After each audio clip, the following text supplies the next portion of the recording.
Hi there, I'm Pastor Brian, and it's time for Questions from Kids. Today, James from Fort Morgan, Colorado asks, God has done so much for us. What can we do for him? James, you are absolutely right. God has done so much for us. You think about how He's provided so much to us, how He's provided food, places to live, friends. But more than that, you think about how He's given us Jesus. He's given us salvation, that wonderful gift. And God has done so much. And I appreciate how you want to do something back for Him because He's been so good to us.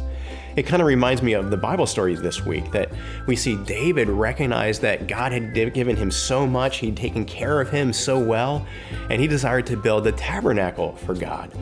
But we know that God said no, it was not going to be David who built the tabernacle, it'd be his son Solomon. Instead, God went above and beyond and said, David, you're not going to do something for me. I'm going to do something more for you. And He told David that the Messiah, that Jesus would come from his family one day. See, here's the thing.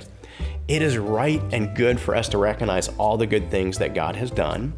But what we want to have happen in our hearts and our minds is that drives us toward thankfulness, that we are grateful for what God has done and that we're just in awe, that we're just blown away how good God is to us, even though we don't deserve it. What we don't want to have happen is for us to feel obliged to do something back to God to repay Him for what He's done.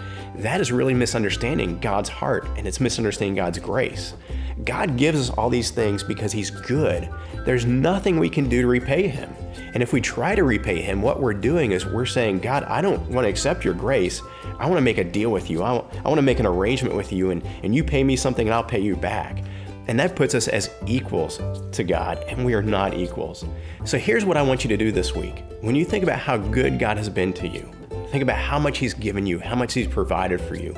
I want you just to be thankful. I want you to be grateful in your heart, and that's it.